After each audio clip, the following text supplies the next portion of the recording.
Pemberley Farm. Well, today we are canning chicken.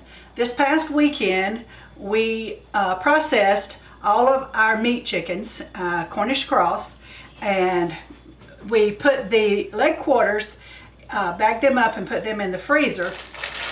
And this are the boneless breasts from those chickens. So you can see, oh, I can barely lift it. So this is quite a pile of chicken, and so today we're going to begin the process of raw packing. Remember the last video that we did chicken, we did a par cook. This time, this has never been frozen, and so this time we are raw packing our chicken breasts. Now, I put them up in wide mouth pints because that's easiest, and a quart of cut up chicken breast generally is a lot when you raw pack. And so anyway, so we're going to cut it up into smaller pieces and stuff our jars. Now, the whole breast may end up in there, that's fine, but it's not in one giant piece, and that's the thing. And so that's what we're doing. Now, the chicken is cool. It's been in the refrigerator. And so this is the way you do it. It's just simple. Listen, can I tell you how much I love raw packing chicken? Look at this. This is the half of and some of them were bigger than this. I'm telling you, the Cornish cross chickens they have such large breasts. And their legs are pretty big too, but boy, are their breasts amazing. And so anyway, that's what we're doing. And I thank you for coming and watching this today. With us. So stay tuned as we speed things up and get this chicken put in the jars. All right, we've got 13 wide mouth pints done, and you see we only did a third of the chicken, so that means we're going to do a lot more. I think the next run we'll do quarts. But anyway, what we've done now is raw pack, and we will not add any water to this because it will make its own juice. So in raw packing, you don't have to do that with chicken because it will create its own juice. What we're going to do next is we're going to get us a paper towel and some white vinegar, and we're going to wipe off all the rims, put their lids on. I've got the lids soaking in warm water, not boiling water. They say you don't have to do that anymore, but I still like to heat them up a little bit, soften up that compound. So that's what we're doing. And now, because this is cold, it's going in a cold canner. Remember, we don't want thermal shock on the jars because I don't want to heat that canner up and put this cold jar in that canner and pop the jar and lose the meat in the jar too. Jars are too hard to come by and too expensive anymore, and so is meat. And so you have to be aware of that. Cold jar, cold water. Hot jar, hot water. So you want to remember that when you're canning. I don't put any salt or seasoning in my chicken. I do that when I open the jar to use, because I could put salt, but I don't. I just wait, and I've got to where the last year or two, that's what I do with most everything. There's a few exceptions, but on the meat, I don't put any salt in it. It is not a preservative when you're canning, okay? It's a flavor. When you're canning, it won't help the preservation any.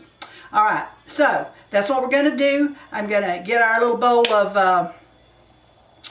white vinegar ready and get these wiped off and get the lids on them.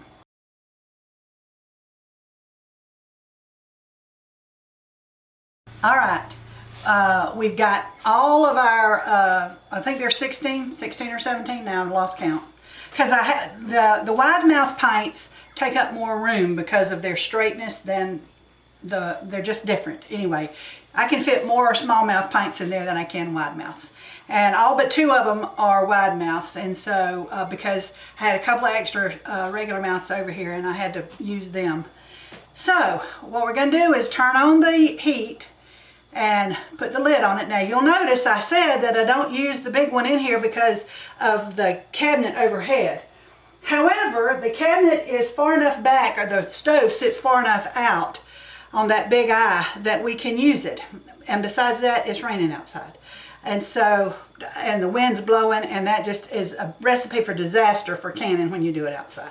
So, and we've got a covered back porch, but I didn't want to do it there because still you got wind issues. So anyway, that's what we're going to do. We're going to put the lid on it. Again, it's an All-American. It'll fasten just like we did in the last video. Put the lid on it, fasten it down, turn it on, let it come up to steam. Let the steam come out for 10 minutes, out the vent for 10 minutes, and then we will put the weight on it. And because I am under 1,000 feet, it will be on the 10 or 10 pounds of pressure. Okay, our gauge, if you're looking at the gauge, your gauge should go about 11. Okay, so you could do it either one. Now let me say a little bit about the weight and the jiggle of it. You don't want it jiggling every minute. I mean every second of a minute. You know, it should jiggle several times a minute. But it shouldn't just jiggle, jiggle, jiggle, jiggle the whole time on these All-American canners. And so that's what once we get it comes up to pressure and it starts to jiggle, then we adjust the temperature so that it jiggles just a little bit 2 or 3 times in a minute, okay? And so that's what we shoot for. These are great canners. Once you find the sweet spot on whatever you're using, whether it's a stove or something outside, once you find that sweet spot, I mean, they just Cadillac right on, and they're great. And so I can't, like I said, I don't get anything for telling you that. I just love these canners. Okay, we let it come down off of pressure. After it went its time, 75 minutes for pints, 90 minutes for quarts. So we had pints, it was 75 minutes. We let it come down off of pressure. I took the weight off of it, and then we opened it up and let it sit for just a little bit with, you know, I don't want to, it's cool in here right now, and I didn't want it to get the jars to get too shocked. So, and you can tell this old canner compared to the rest of them has been outside on it's in rough looking shape. It's a lot older than the other one. Plus it's been used outside on a cooker a lot. So anyway, here we go.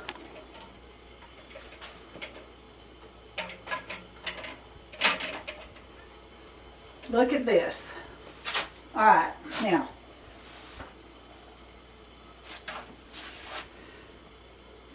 I'm trying to figure out how to do this without dripping water. All right, I want you to look at this. Can you see this, Ash? Mm-hmm. Look at all that juice. And remember, we did not put 1 drop of water in this chicken. Juice up to there. Yeah.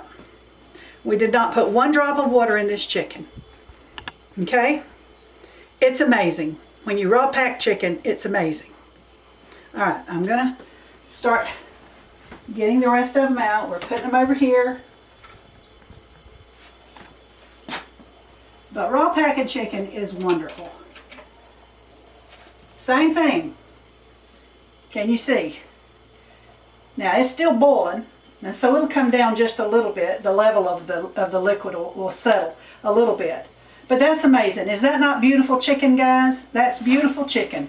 That is pure homegrown chicken with amazing, the amazing Cornish cross chickens that, you know, I threaten every year not to grow them anymore because they're so pitiful when they get older.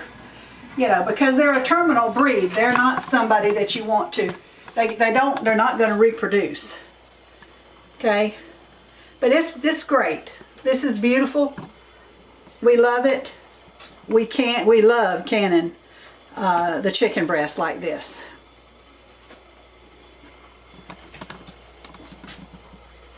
So if you've never tried canning meat, I would encourage you to try canning raw packed chicken breast. You can get boneless, skinless chicken breast. If you don't grow your own chickens, that's okay. Get boneless, skinless chicken breast from the grocery store or wherever you buy meat, or from a local farmer would be the best. That way you know about them. But still, and don't be afraid to pressure can meat. It is no different than pressure canning vegetables, except maybe for the timing. So I hope that you enjoyed this video on pressure canning raw packed chicken. You heard that sound, that ping, that pop? That is the best sound a canner can ever hear. because that means the jar is sealing. And so we appreciate you coming along. Don't forget to like and subscribe to our channel if you haven't already. And check us out on Facebook, Instagram, and TikTok. We are Pemberley Farm Homestead. Now, go out and do some canning. God bless you from Pemberley Farm.